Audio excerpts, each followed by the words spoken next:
This program is brought to you by Rogers Xfinity, connecting you to more of what you love. Visit Rogers.com for more details.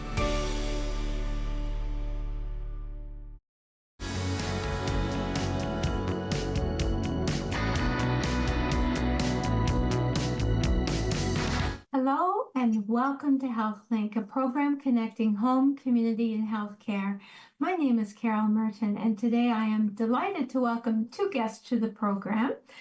I have Chris Geberdt and his grandson, Nathan, who are joining us today to talk about a variety of things, most particularly the Sydenham Sportsmen Association. We're going to be talking fish and a whole bunch of other stuff too. So welcome to both of you. I'm delighted to have you on the program. Thank you. Thank you. You're welcome. So, Chris, I have heard you speak before. I haven't heard Nathan speak, but I'm looking forward to hear what Nathan has to say. And I know that this association is near and dear to your heart. There's a family history there, and I'm wondering if you would mind sharing why it's so important to you, and then telling us a little bit about the Sportsmen Association and also the Kids and Conservation Program. So I'm going to turn it over to you. Okay. The Sydenham Sportsmen Association has been around since 1947, and before that it was the North Grey Bruce Sportsman Association, I think it was. But it's grown over the years to really a multifaceted club. It's got everything. We have about 65 acres adjacent to the old Derby Dump, which is out by Rockford. Clubhouse. We have multiple ranges, and we used to have a really good junior program, and then with people getting older and passing on, it's been difficult. So one of the things my dad, Fred Geberdt, which was a science teacher in Owen Sound, did with all of the 5 kids in our family was join the sportsman club, and we were in the youth program. And that's where I learned to shoot beside my sister Kelly, which would always outshoot me and on the 22 range. And I would always get jealous with her because she was a better shot than me. But now it's my turn. Dad joined me when I was 5 years old. So you can do the math. I'm 61 right now, and I've been in the club for over 55 years. So one of the important things for 2024 was to resurrect the junior program. And this is where Nathan comes in and talks a little bit about what he did in the junior program this year.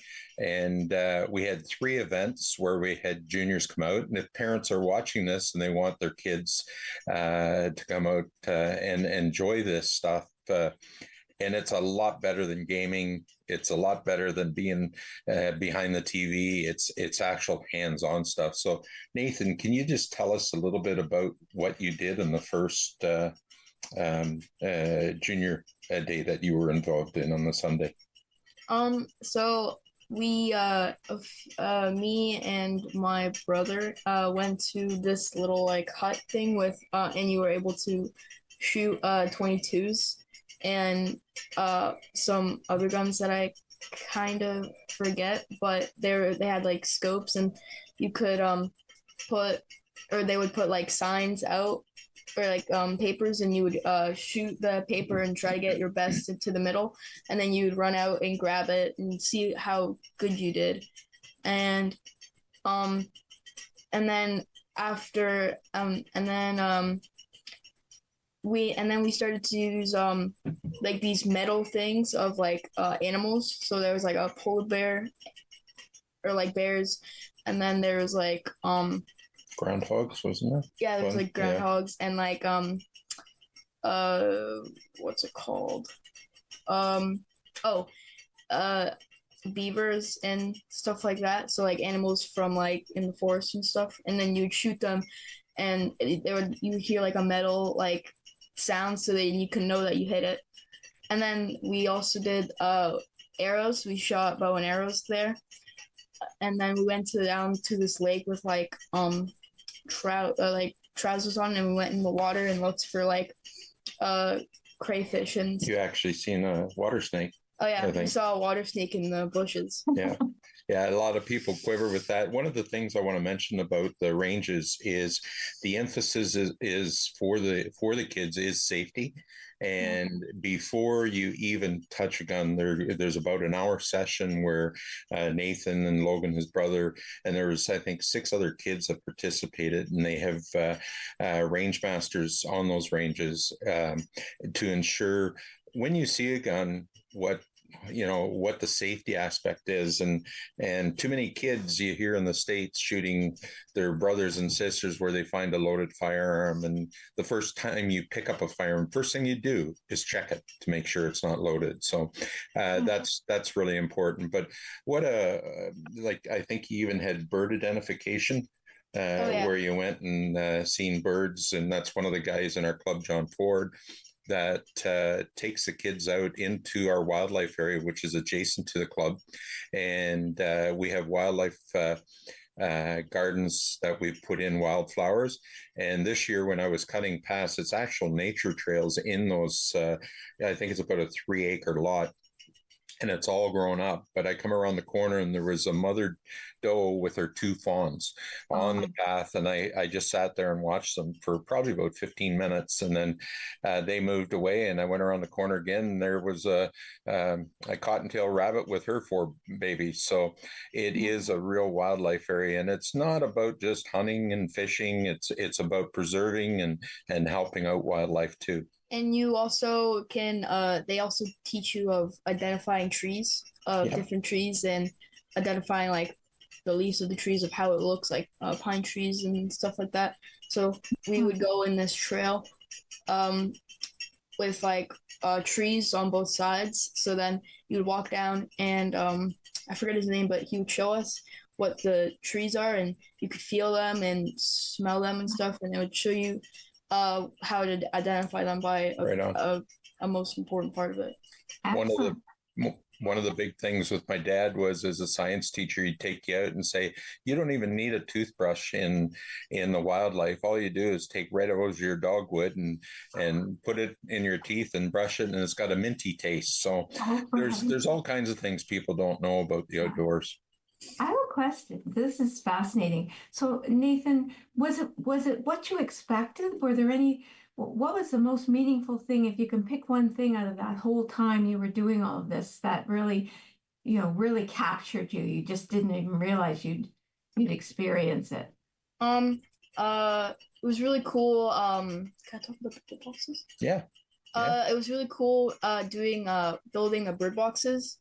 Because you could sometimes see little birds in the bird boxes while you're doing it, or you could see like families and stuff, and you could also see sometimes when you're building the bird boxes, sometimes like some birds come in and like have like we would put seeds in the bird boxes so they can have food for when they get into their new home, so then it's not destroyed.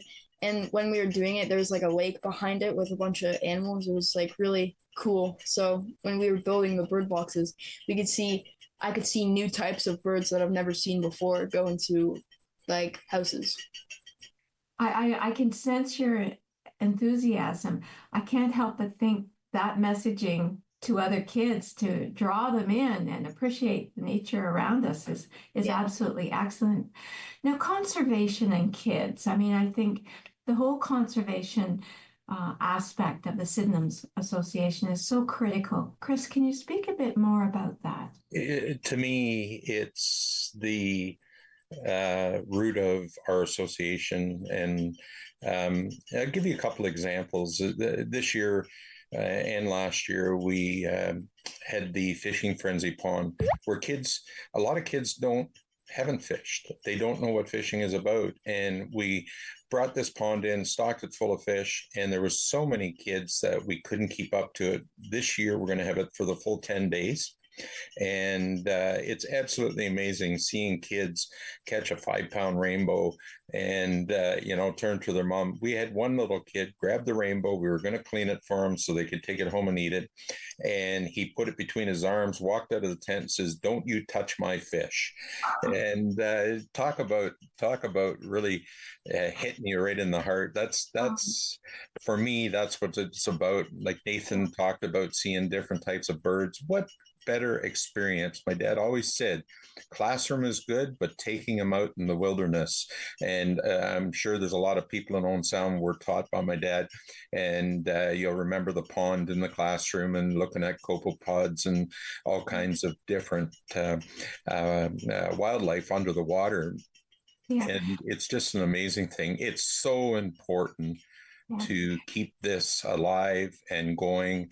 When I'm gone, my grandkids hopefully will take it on. We monitor 60 bird boxes that we go and we clean them out. And the kids actually, I've seen bluebirds, but I'm sure a lot of your viewers haven't.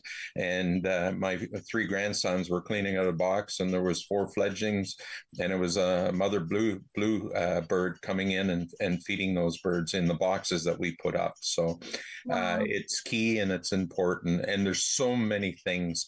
We had the new immigrant kids where we actually had them down fishing in the tent this year and last year, and there was a father and he was just in tears because his daughter caught a fish, and that was a full meal for a week for them in their country they came from. So from that, it expanded with the YMCA into building bird boxes. We had over 35 of them out where they take them home and monitor, and we're going to continue to work with the YMCA and new immigrants coming into Owen Sound area.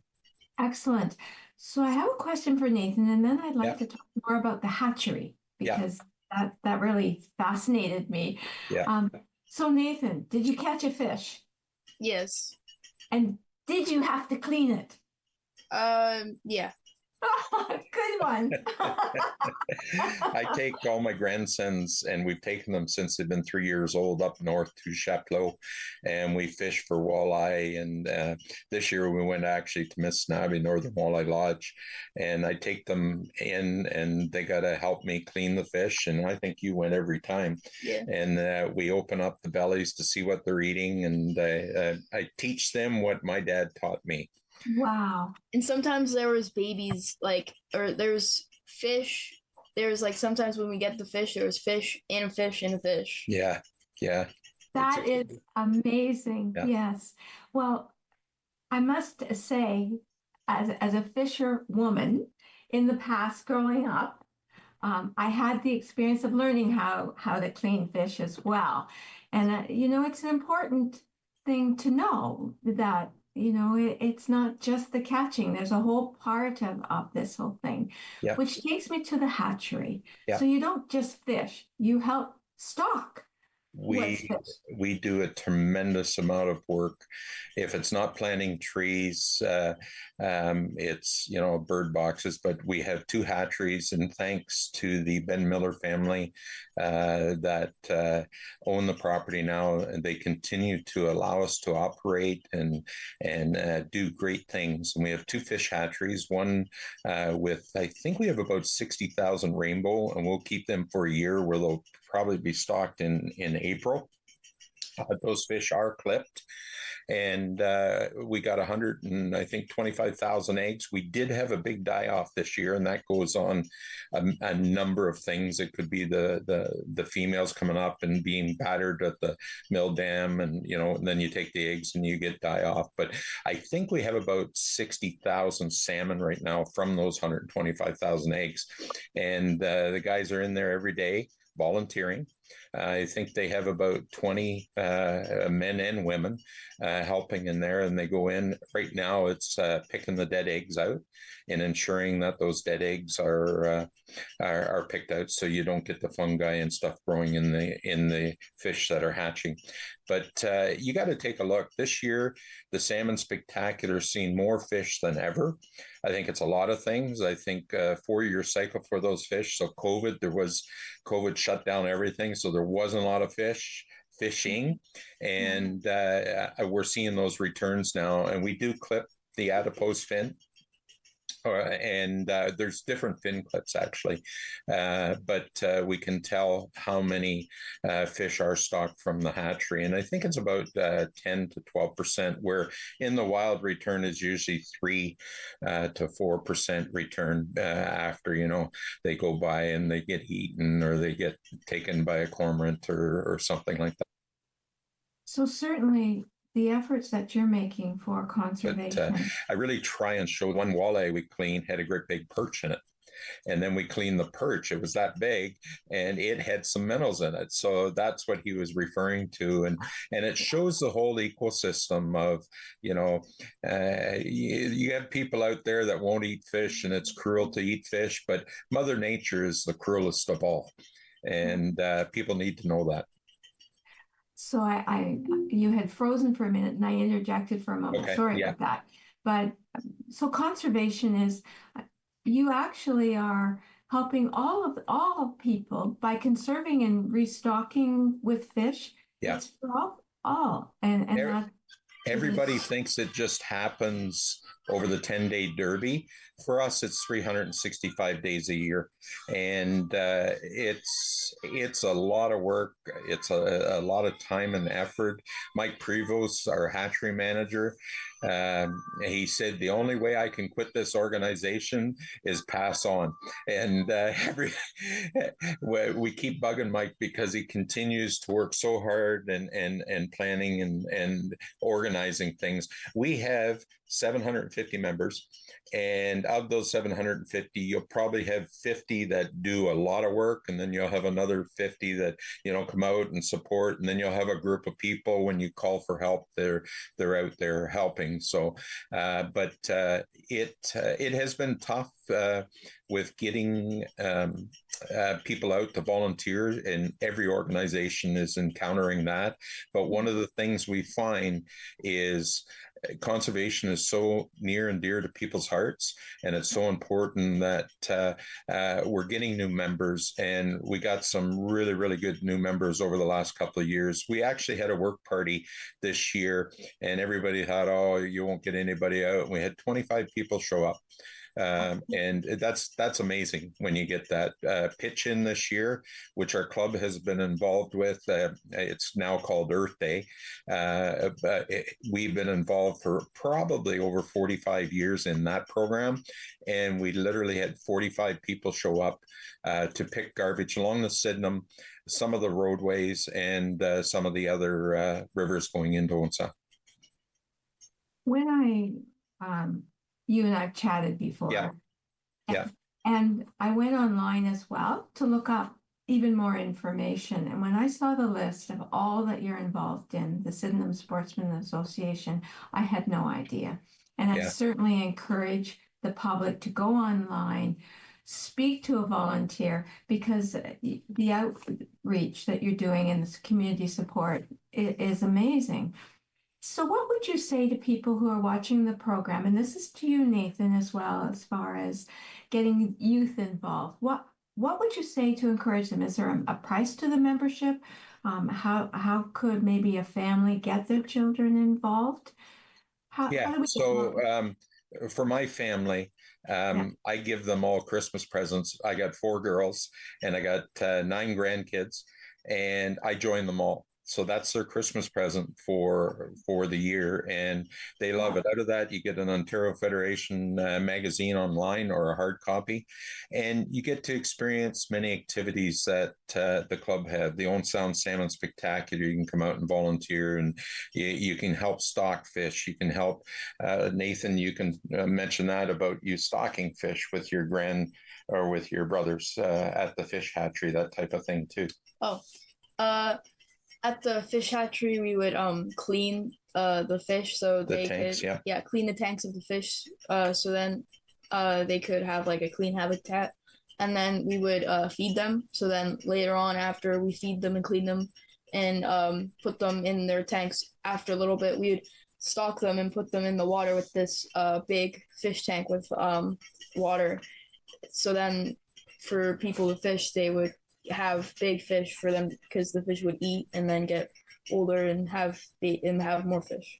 One of the things I forgot to mention to you too is Scott Grimbleby, our president, has resurrected the hatchery program in schools.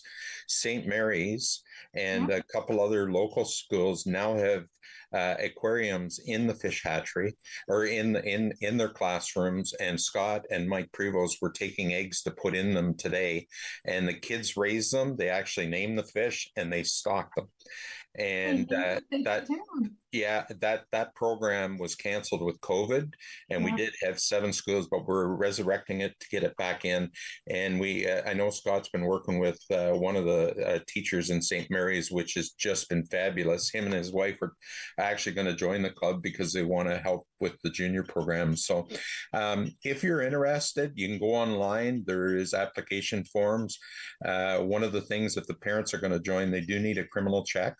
And once that is with the application, then it will be accepted as a family. But the best way is if you want to get your kids involved in archery, 22 shooting, even trap shooting, or stocking fish, working in the fish hatchery, volunteering at the Salmon Spectacular and getting their hours for high school.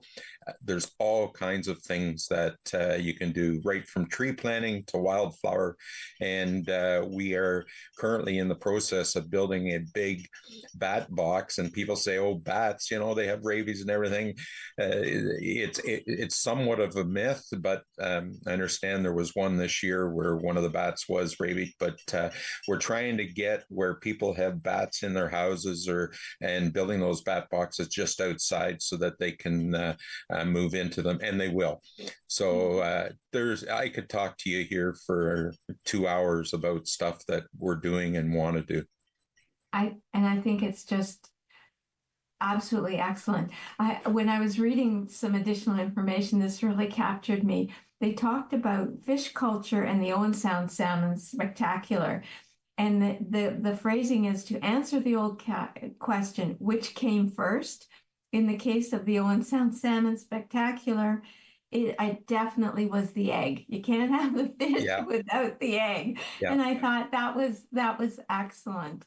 Where it originally started was the Harrison Park swimming pool, and we had an egg welling box there, and that's where the fish hatchery actually was resurrected. And then we moved upstream with Jim Weaver and built the hatcheries to what it is now. Wow! Now, for people who would want to see the hatchery, like not necessarily be. How can they have tours? We have given tours. We like if you can email.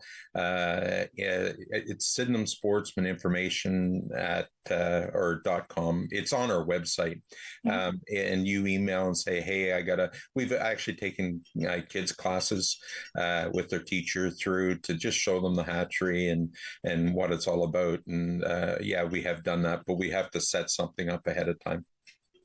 What I also like, and Nathan, maybe you can speak to this, but in the group that you were involved in and with others, it's guys, girls. It doesn't really have to be one or the other. Like you involve everyone, right? Were there more guys there? Were there girls there? What was the balance? There was a bit more of guys, but it really doesn't matter what gender you are, because it doesn't matter. Like, it could be women that want to fish or women that want to do what they want to do, and then men what they want to do. So there's choices, right? It's whatever you're interested in. You can focus on that and really go moving forward. So we've got about 4 minutes left in the program. I'm wondering if you could tell me how it's funded. Like you mentioned about buying a membership, but my goodness, with all that you're doing, I'm sure that there's an overhead cost to this. It's called the Owen Sound Salmon Spectacular, and that's our biggest event of the year. The other thing we have a waiting list, but it's a conservation dinner March the 8th. It's the second weekend, Saturday in March every year, and it's our 28th this year. But that dinner one night, we raise about $40,000, and it all goes back into juniors conservation and club activities, tree planting. When I say club activities, bird box building, all that good stuff. So, but the Owen Sound Salmon Spectacular and sponsors. If it wasn't for our sponsors, McDonald's stepped up this year. It's called the McDonald's Owen Sound Salmon Spectacular, and as people like that's Steve Seguro, that really make our event happen. And we have Fairmount Security that he sponsors Youth Day in June, where we literally had 65 kids, and it would be probably half and half, boys and girls, but they shoot archery, they build boxes, they go tree identification, they go on the trap range, they go down. Nathan talked about seeing the a water snake. Like, ask your kid, how many kids have seen a water snake? Not too many. No, that's true. So a couple of other things, and the tree identification, I think, is so critical. Yeah. Even for the trees that you don't see very often. For me, I didn't even know what a slippery bark elm was until I saw one the other day, and it was, wow, this is amazing. Now, let's talk turkey. Wild turkeys. I did my homework, Chris. Yeah. Tell me a little bit about the wild turkeys. There's so that started back probably in the late 70s, where we used to have them years ago, but the Ontario Federation of Anglers and Hunters and many local clubs started reintroducing them. Now they're everywhere.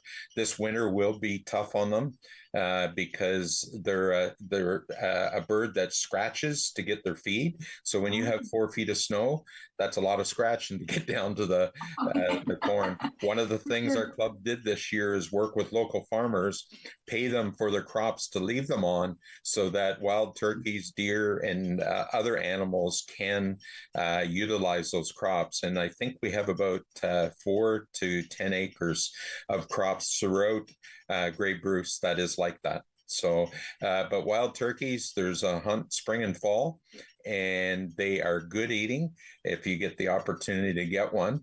And they're a lot of fun. It's really, honestly, it's really brought girls or women back into hunting, and it's one of the fastest growing sports for women, turkey hunting. And I know my daughter, she got her hunting license this year. We went to Peely Island pheasant hunting, and again, I don't like going hunting and fishing with my daughters because they always either outshoot me or outfish me. So it's like my grandkids. I'm getting older and I'm not getting as good. But you're passing all the love of the outdoors and the hunt down. When I say that, I'm joking. So, but it's an amazing thing. So I have learned so much, and I know we could talk for much longer, but we're in the wind down of the program. Yep. I really want to thank both of you, Nathan. It's been great chatting to you and hearing from your perspective as well. Because the bird boxes, I mean, seeing the birds, that's amazing. And of course, Chris, it's always a pleasure to speak with you as well and learn more. Every time I learn more. You know, something, I appreciate you taking the time to have us, and you reached out to me there several months ago, and I thank you very much. I think this is something that people need to hear, need to see, and understand the importance of it, and carry it on with their kids, grandkids, and their family members. Excellent. This is an amazing community service, and I'm just delighted to learn more about it today. Thank you both. Thank you. Thank you. Thank you to our viewing audience for joining us today to learn more about programs, resources, and services available to you and to your family. Take care, everyone, and stay safe. Bye now. Bye.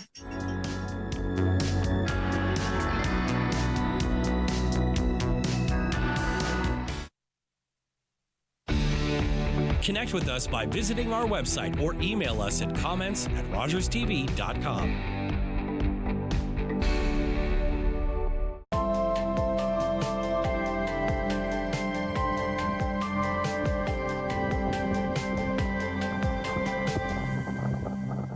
With Rogers TV, you can cheer on the home team from the comfort of your living room.